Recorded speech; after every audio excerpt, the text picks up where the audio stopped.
To call the honourable member for Wills. Thank you, Deputy Speaker. Last week I participated in a debate at Melbourne University where the Institute of Public Affairs spokesman attacked the Labor government as being elitist, out of touch with ordinary people, out of touch with its supporters.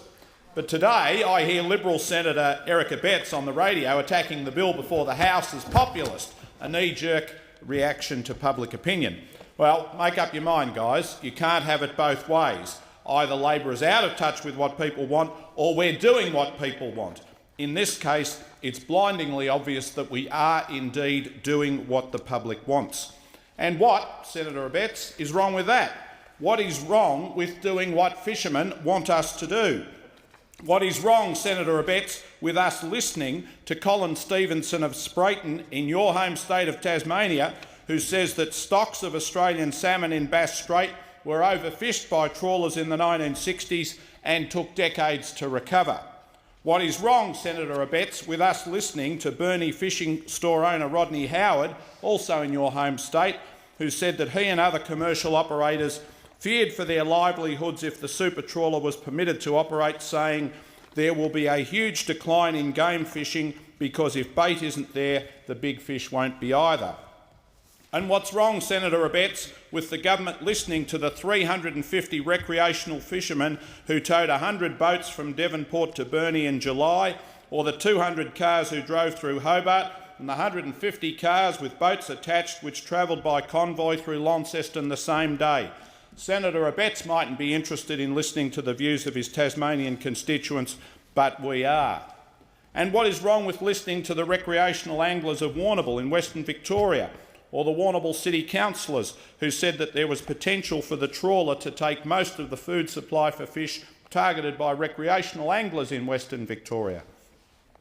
In the same vein, I was intrigued to hear some of the media questioning of the government ministers yesterday along the lines of, "Aren't you caving into public pressure?"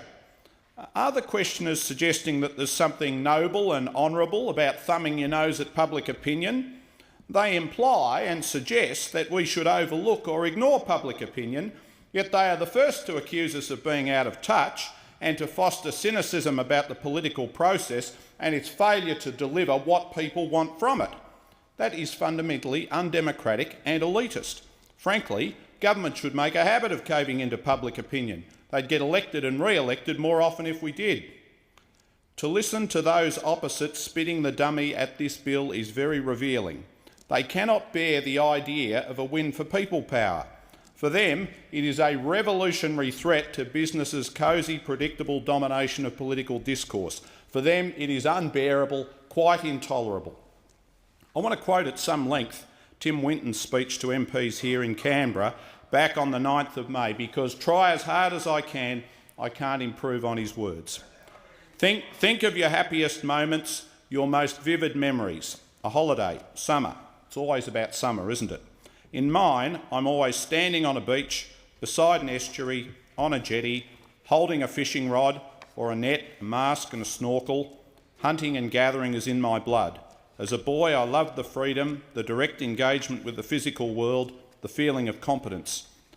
Now, I didn't know it at the time, but I'd inherited two great treasures, a cultural tradition and the living ocean that sustains it. Australians are islanders, coastal people. Almost all of us live on the edge of the world's biggest island, on the veranda of the continent. That is what we tap into when we go on holiday now. That yearning is deeply embedded. We still want to engage with our physical surroundings. And the thing is, we can.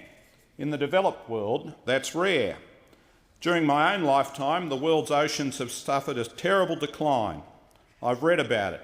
I've seen it up close and ugly. When I lived in Greece, I saw the results of oil spills, dynamite fishing, lax regulation. I've surfed in raw sewage in Indonesia and putrid medical waste in Brazil. And I've wondered, am I swimming in the future? Will my grandkids inherit a sea of plastic? The global trends aren't great. Collapsing fisheries, dying corals, gyres of plastic the size of entire countries, catastrophic oil spills that ruin the livelihood of hundreds of thousands of fishing families and poison the food chain for decades. He goes on to say, we all know we're pushing the ocean too hard. And the pressure to relegate marine protection, to defer it, that pressure is intense. And the balance is not in the ocean's favour. Taking a loss has become business as usual. We have to stop spending beyond our means, robbing Peter to pay Paul. Otherwise, we'll be the generation, the richest, most mobile and well-educated generation in Australia's history, that passes on a dud inheritance and leaves the estate in arrears, bequeathing a loss to a family, a community, a nation. That's a despicable thing to do. Tim says, kids, all this plastic is yours, don't spend it all at once. Deputy Speaker, it is being claimed that this bill represents a repudiation of the science and a repudiation of the Fisheries Management Authority, the experts. But I want to draw the attention of the House to a letter from Professor Jessica Merwick, Conservation Fellow at the Zoological Society of London and the Director of the Centre for Marine Futures Oceans Institute at the University of Western Australia. In it, she makes the following points. Increasing the total allowable catch to 18,000 tonnes represents an unsupported tenfold increase over previous landings. This is a significant increase from one year to the next. The calculation of this new quota assumes that the estimates of biomass are reliable. It is notable that the estimates are generally based on old information, blue mackerel in the east 2004, inferred from other species, jack mackerel in the east, or entirely absent, jack mackerel in the west, Peruvian jack mackerel, redbait from the west. It is likely that biomass estimates are much more uncertain than is currently reported. Such assessments do not allow us to infer that the populations will remain sustainably fished with a sudden tenfold increase in landings as would be allowed under the new quotas. To address concerns around localised depletion and hyperdepletion that may occur when supertrawlers are active, we need to understand population structure. How do young fish recruit across the region? And adult movements. Will adults replenish depleted areas? Yet again, our information is uncertain. Of the 4 species considered for exploitation, the population structure of blue mackerel is uncertain, whilst jack mackerel and redbait are believed to have eastern and western subpopulations. In addition, no dedicated studies have been conducted on redbait and no stock structure information is available for Peruvian jack mackerel, a species that is often assumed to behave like its cousin the jack mackerel despite having very different life history characteristics. Nothing is known about adult movements in any of these species except that larger jack mackerel are found in deeper waters. In the event of localised depletions by the supertrawler, we therefore have no evidence that these regions will be replenished by either mobile adults or recruits. Many forage fish have been or are being overexploited. Their rapid growth rates and high reproductive output are not sufficient to protect them against the sustained rates of harvest of supertrawlers.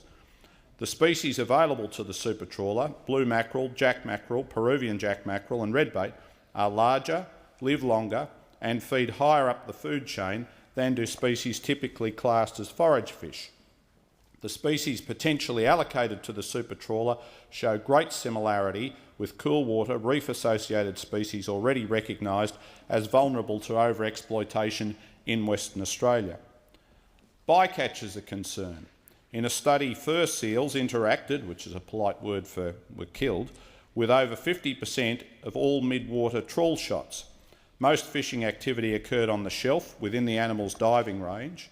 It's unclear how fur seals would respond to a much larger net in terms of their ability to maintain orientation and exit the net, particularly given its substantially larger size. We have a set of species that we know little about that are relatively vulnerable to overfishing based on their life history. We do know from global experience that supertrawlers are incredibly efficient and can cause local depletions, from which these species may not recover quickly. We also know that supertrawlers have been problematic globally in terms of their sustainability. Opening Australian waters to a supertrawler at a time when our knowledge base for this species is uncertain is risky and inconsistent with the precautionary principle. This proposal for a supertrawler is clearly an example where significant uncertainty exists in biological knowledge, both in terms of the species themselves and their unfished biomass. Deputy Speaker, she says she had the privilege of introducing the documentary The End of the Line for a showing at Parliament's Theatre in 2011. At the time she was asked, how is this relevant to Australia? We don't have this kind of highly industrialised super trawling here. And she concludes by saying, at a time when Australia is leading the world in marine conservation by establishing a legacy network of reserves, it seems incredibly counterproductive and short-sighted to introduce more unnecessary opportunities for the overexploitation of our oceans. There have been claims made that banning the super trawler will lead to job losses. However, I've been advised by the Australian Maritime Officers Union, Jan Thomson, no relation, that the super trawler is crewed by about 50 Croatian nationals. Seafish has shown no interest in a collective agreement with the union, save for last week saying it wanted a master and chief engineer for approximately 1 month. Seafish has said the workers on the vessel are technically subcontractors who do not work for wages but for a percentage of the catch. This raises questions about the applicable market salary rate in the event that such workers were to apply for 457 visas, not that there's any sign that they have.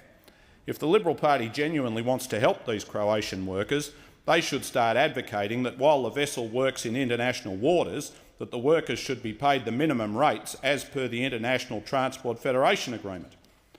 Mr Deputy Speaker, I want to pay tribute to some of my colleagues who have spoken previously in this debate. I was first contacted about this issue by the member for Corangamite, Darren Cheeseman, who explained to me the super trawler proposal and the level of opposition coming to it from both environmental groups and fishermen. I was subsequently contacted by environmental groups about the issue and wrote to Minister Ludwig about it in July. At the invitation of Julianne Bell of Protectors of Public Lands, I attended a protest rally at St Kilda Beach on what was described as a national day of action to stop the super trawler on the 11th of August. I also want to pay tribute to the member for Fremantle, Melissa Park, who prepared a private member's bill to stop the super trawler, which has been a wonderful catalyst for government action. In their 5 years here, both Darren and Melissa have proved to be courageous and articulate advocates for the environment and animal welfare. Quite outstanding. But I should also acknowledge the other government speakers. The member for Hindmarsh, Steve Georgianis, the member for Macon, Tony Zappia, the member for Shortland, Jill Hall. I want their constituents and people right around Australia with a concern for the environment or animal welfare to know that they have committed and courageous representatives who stand up on these issues, both when it's fashionable and when it's not. When you stand up and advocate the cause of other living things like seals and dolphins and seabirds, these other living things are blissfully ignorant that you're doing it, so the political reward for your actions is often unclear and the political cost is often very clear.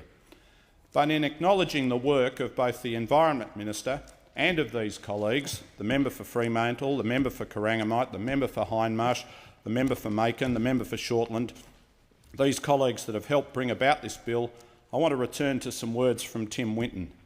When your grandkids ask you what you did as a Member of Parliament, some of them, I'll admit, will be entranced by your stories of tax reform, stands to reason. I love the story about that parliamentary committee.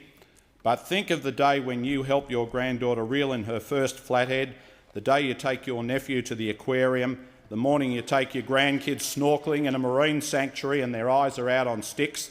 There's always that quiet moment you get on the way home. After they've seen that turtle, those dolphins, the rock pool full of life, that'll be when you let it slip offhand, you know, real casual, about what you did when you were in Parliament. You helped save Australia's oceans. With marine parks and this bill, these members have helped save Australia's oceans, and whatever else they do in their parliamentary careers, their children and grandchildren will be very much indebted to them, and Australia a better place for their contribution to it.